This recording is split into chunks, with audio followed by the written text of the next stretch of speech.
Okay, we're going to do a quick unboxing and first impressions of the ARC. First thing, nice packaging. This is a fantastic little case that they've got. Nice padded clamshell case.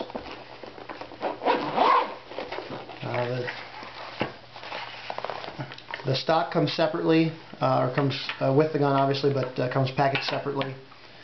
First thing that you get with the gun, of course, is the new ARC barrel, and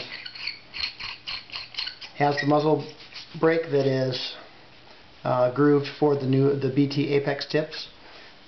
Standard A1 threadings, of course. This is the 691. That's what it comes with as standard. This is the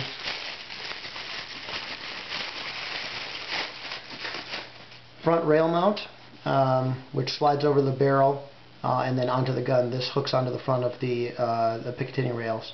So this has two O-rings in the front and in the back, so it gives a relatively snug fit. It also keeps the barrel from rubbing or getting anything really in there to do any significant damage. In a little extra pocket here, you've got your barrel plug, got your bolt pin knob, which is very important, spares, O-rings, Allen wrenches, of course, and then these are the side rails for the gun that allow you to adjust in and out and up and down. So pretty good set of accessories, of course.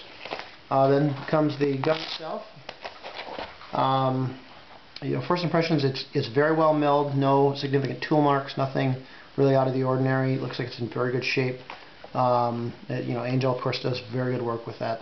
So this is the mounting system for the stock. What this is just essentially like a dovetail rail, and it has just a little slide knob that slides over, and stock fits right in there like that. So pretty good setup. There are two screws in the back plate here that allow you to make this a little tighter. It's a little loose. I just got this, so the stock adjusts in and out for basically however you need it set up. I don't really use the stock. I'd rather play with the bottle myself, so I won't ever use that, but it does come with some adjusting setup from there. Now, the one thing, this is the main thing I know that people are very concerned with, is the mechanism as to how you get the pin out for the bolt. So I'm going to show you how to do that real quick and tell you what I think about it as I'm doing it here. No matter how you remove the breech, you still have to be able to get the pin out of the bolt to be able to remove it if there's a problem, if there's paint in there or something along those lines. So what Angel's done with this is you have the slot here, and there's a small screw hole here, and that contains a pin which connects the hammer to the bolt. So what you do is this allows you to do one of two things. You can either screw this in and leave it in as kind of a bolt pin. Let's see if I can get it screwed in here. It's not actually difficult. I've got fumbly fingers today. There we go. And allow this to cycle back and forth. It actually screws pretty close to entirely into the little slot here. Or you can just use it as something that you just, in case you actually do need to pull the pin out. So you pull the pin out just like that, and then kind of give the bolt a little tap, and out comes the bolt. The bolt is kind of your standard booster bolt 2. Has the nice little insert, very nicely machined. It looks like it's in very good shape. No tool marks, of course, at all.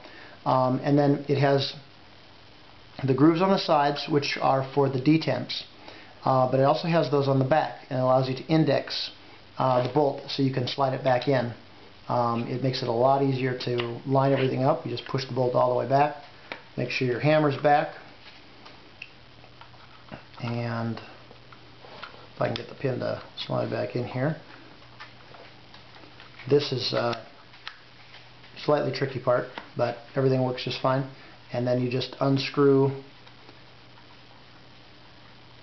this piece, and good to go. Now, I know that some people are going to be concerned about that. I think that there's some validity to the concerns, but this is a really good way to do this without having the rotor breach, which was a significant problem that the Angel had before, just in terms of access and breech pin problems and all sorts of things. So the new feed neck is fantastic. It's super low. It's perfect if you've got a rotor. You just have no clearance whatsoever over the top.